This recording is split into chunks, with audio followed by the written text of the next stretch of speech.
Today we're going to be talking about Codex Alimentarius. Of course, when we're talking about agriculture and the freedoms that our farmers should have, we can't separate them from we as urban consumers, because whatever problems they have gets passed on to us, whether it's shortages or whether it's rising prices due to the regulations that are placed on them and the consent fees to have those regulations audited, sometimes yearly, sometimes every second year, sometimes every 10 years. So Codex Alimentarius came up in our conversation, and it is a pretty important subject to be aware of. And so that's what we're going to talk to today. I mean, I thought, my goodness, Codex Alimentarius, is this some kind of film procedure, development procedure, or is it aperture for a camera? What is this? Or is it a name of a transformer? You know, the children's Transformers that were very popular about 10 years ago. And no, it's not. It's got to do with total control of our food by the United Nations. But one thing it does have in common with Transformers is that it's more than meets the eye. You know, that song Transformers, more than meets the eye. Well, Codex Alimentarius is exactly the same. I just want to run through a little bit about how it began and who it all is. So in my book, We Are Revolting, I do talk a little bit about Codex Alimentarius as part of the nutrition, or the lack of nutrition, our toxic foods contain today, and their part in that. But just stepping back, where did it come from and what is the history of it? And of course, it takes us back to Germany, or the Austro-Hungarian Empire at that time, sort of the seat of the Roman Empire. Everything seems to go back to that. You know, there was a book written, All Roads Lead to Rome, and sure enough, even Codex Alimentarius does as well. But I digress. We're going to talk a little bit about a man called Fritz Termeer.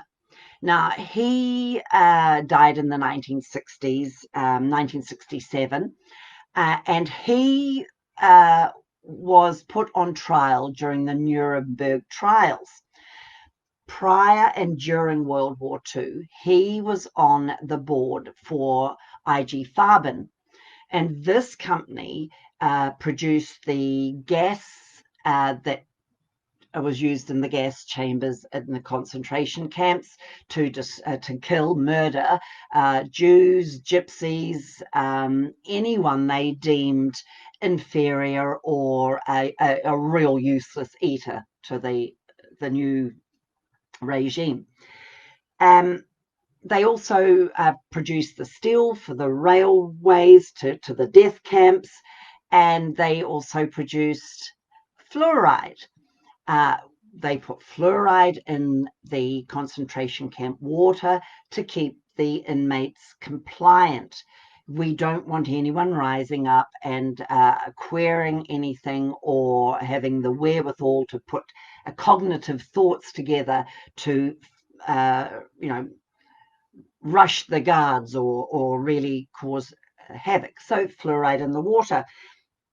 Now, so he went on trial during the Nuremberg trials, and he was convicted for crimes against humanity. So he was given 7 years imprisonment, but he got out a few years earlier. He only did 3 years because Nelson Rockefeller needed his man. And so he was taken out of the concentration camp, and then he went basically back to his post, not with IG Farben, but a subsidiary company. And it was this company that then later on bought Monsanto. But he is responsible for why we today have fluoride in our water. dumb us down, make us compliant, particularly the big cities. You know, you look at where all the trendy lefties are that believe everything the government tells us. Check what's in the water, fluoride. Anyway, he went on to the board of Bayer, and if you look at Bayer's symbol, it's nice Luciferian symbol in its circle, and he was put to work there. So Rockefeller, Mayor, and United Nations, that lovely governance that we all love, put their heads together and thought, okay, we can't do it this way. So how can we control the people and help our depopulation agenda in a more nefarious but covert way? And they decided to drag back from history, from the Austro-Hungarian empire that collapsed in World War I think it was, to get what they had going in that country was the Codex Alimentarius. So Codex, you know, kind of a written code, and, you know, elementary laws and regulations and standards for that country to make sure that they understood the food requirements. And we know the Germans and the Austrians still are. They're very precisioned people, and they write everything. Everything's got to be, you know, the ABCs, you know, paint by numbers. So that's where it came from. And so when FAIR and United Nations and the Rockefellers started to put together this code, the standard for food. And this locked very carefully into the World Trade Organization, because how can we have fair trade in food if we don't have standards? So that locks in tightly to there. And also the WHO, the World Health Organization, are right in bed with that as well. They're taking the big initiative there. When you look at all the Codex Alimentarius documentation we see today, you'll see United Nations University. Who would have thought they had a university? WHO and the FAO, the Food Agricultural Organization. So they are really the tight fit CEO organizations, as it were, the United Nations NGO organizations that are controlling all the food across the globe.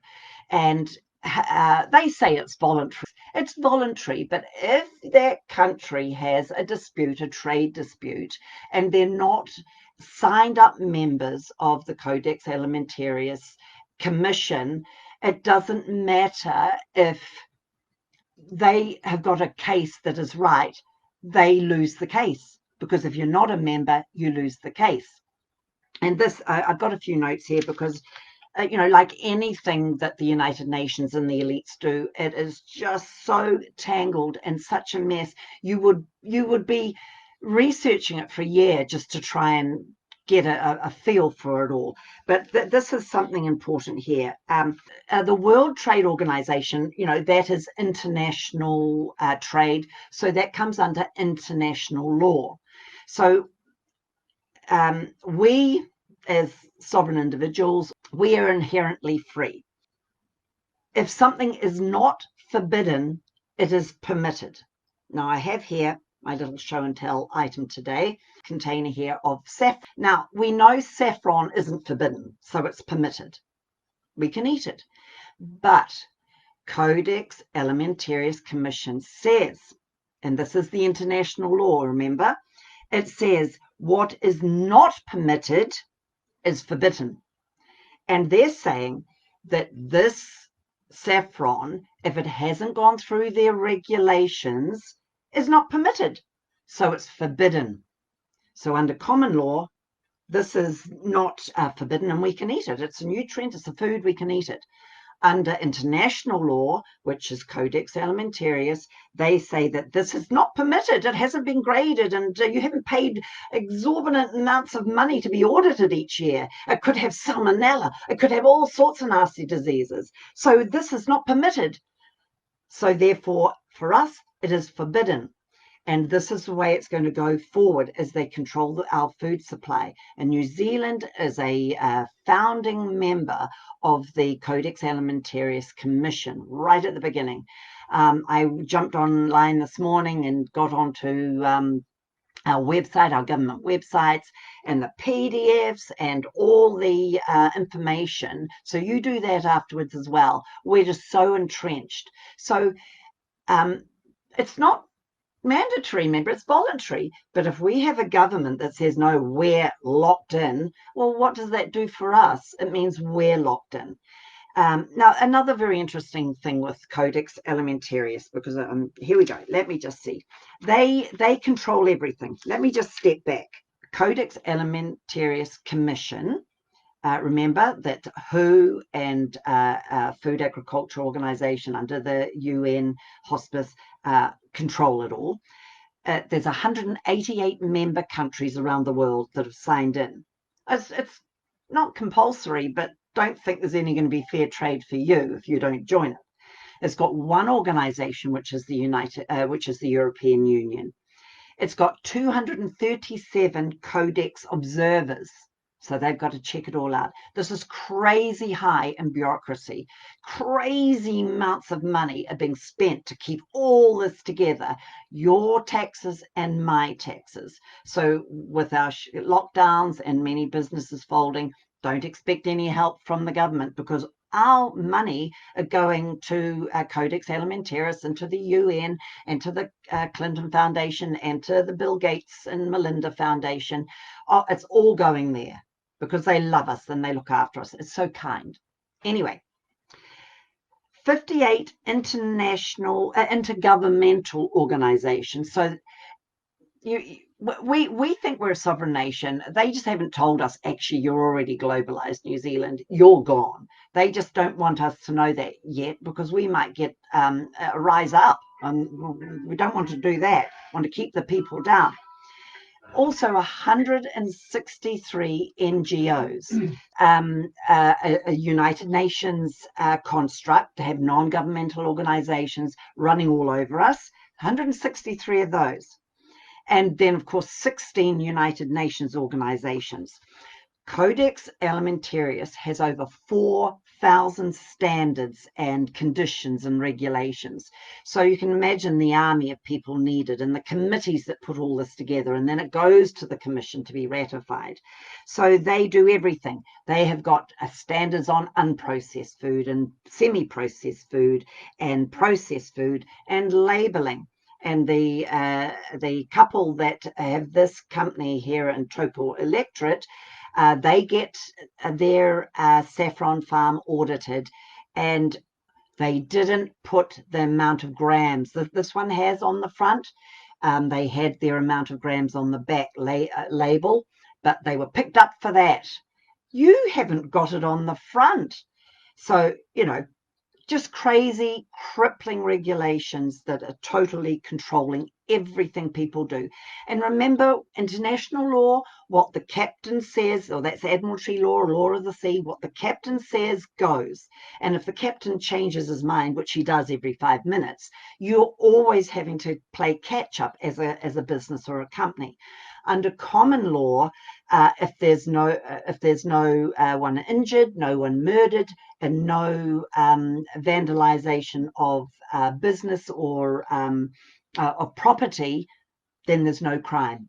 So we know from the minute we're born to the minute we die that this is a crime and this is not a crime. Nothing changes. With international law, which is the United Nations and Codex Alimentarius, it shifts all the time as their committees nut through what they're going to do, and then get the commission to ratify it, and then down into the countries.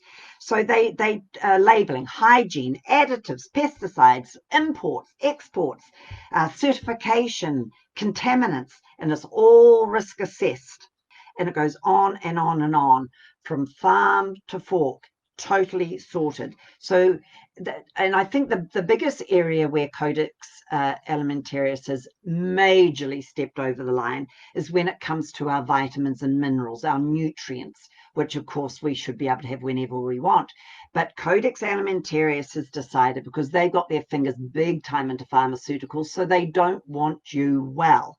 So what they've decided with our nutrients is that they're toxins, and they've got to look after you and they've got to look after me. Goodness, we might overeat something and die. That would be shocking. So what they do is they test, well, they are now testing vitamins on animals, and they'll tank these animals up with the highest vitamins until that animal is very ill. So then they know, okay, that's the top that we can give an animal. They kind of equate that over to humans. Then they do it the other way. They say, okay, now we'll feed these animals a little bit of vitamins, a little bit more, until we see a noticeable change. But that change could be for good, of course, because now that the animal's more robust, their nutrients are going well, because we know that the kind of chemistry of our body, it's nutrients working together, so it can be quite complex. So they get to that point. So now what they're doing for you and me, you used to be able to buy your vitamins, and you'd get some really great zinc or really great vitamin D or vitamin C or vitamin A. So now they work out the minimum amount of vitamins and minerals that will do us good. Then they divide that by 100. So that means instead of maybe taking 100 grams of something today, a day, to keep whatever balanced, you're now only allowed one. Well, you can have as many as you want, but it'll only be 1 gram of that nutrient per tablet. So you'll be paying a lot of money for tablets that are absolutely rubbish. And if you want to get any value out of that, you'd actually probably have to take the whole bottle in one hit. So this is not Codex Alimentarius, WHO, United Nations, the Food and Agriculture Organization has got nothing to do with your well-being and my well-being. It's total control. This is about globalization. This is about total control. And like Alana Johnson, who came out of Romania, went to America, and she said, when they clamped down there, that they were all starving, but we were equal.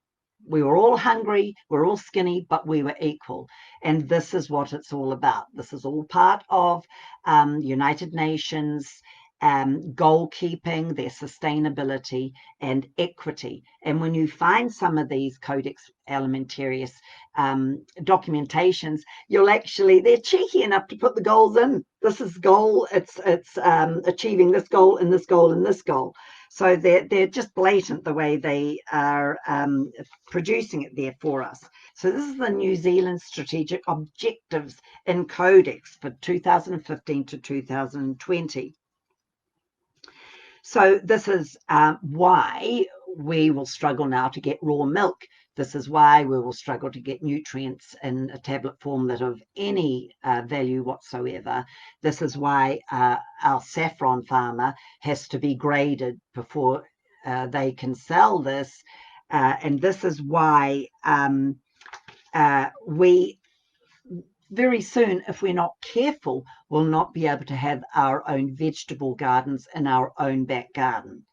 Apparently, the government tried to bring that in a few years ago, and there was the Greens, oddly enough, thankfully, said that this is atrocious, you can't. They will try and come around and do that to us again, because it's for our safety. It's food security. And remember, we're going into a Maunder minimum. Things will change. We know there's already food shortages coming down the pipeline. And so it's all about us being equal, hungry and skinny, but equity, being equal. And just to finish with, this document, it tells us about a few things. I'm just going to read a few things. New Zealand's long-term prosperity and well-being depend on sustained growth and access to international markets. Well, that's a load of porkies. That is totally not true. access to international markets for our food and agricultural products. We are a beautiful country, so totally self-sufficient, and we do not need to rely on exports and imports. It's nice to do that trade, but the reason our government is saying that is because they're signed into Codex Alimentarius and they're signed into the World Trade Organization, and if they don't sign in and stay to these regulations, they won't be able to do all the things they want to do with the World Trade Organization. Follow the money. This is total corruption. We've been farmed for our money. It's all going to nefarious, fat cat run fraudulent businesses and commissions. Here's another one. The work of Codex Alimentarius Commission is critical, says our government, to promoting international harmonization. And as someone I was listening to recently, a doctor who's fighting this in America, said, listen to that, harmonization, nice globalist word, but what does it start with? Harm. And that's the thing with elites. They do a lot of word trickery. They use words very carefully and on purpose. And reduce technical barriers to trade. What would those technical barriers be? If you're not part of Codex Alimentarius, you won't get a fair trade. So it's all tied up. It all sounds great, but it's just to tangle us. Further down, New Zealand has successfully promoted the development of key food safety and related standards of major economic significance to primary sector, and they're all over our farms, crushing them left, right, and centre. And it's host government for Codex committees on meat hygiene and milk products. They're coming for us. Another one, engage with industry, consumer, and other stakeholders. That's nice United Nations globalist talk. Is critical to promoting their involvement and contribution and underpinning New Zealand's highly regarded position in Codex. This is not about you and me, remember. This is about our big fat cats, political establishment wanting to be voted in again, wanting to pay to play with the big fat cats overseas. It's a business. We're a corporation. We're being pumped dry. Here's another one. A clear, well-articulated strategy is essential to guide our participation in Codex and ensure that we advance our objectives in an efficient, systematic and cost-effective manner.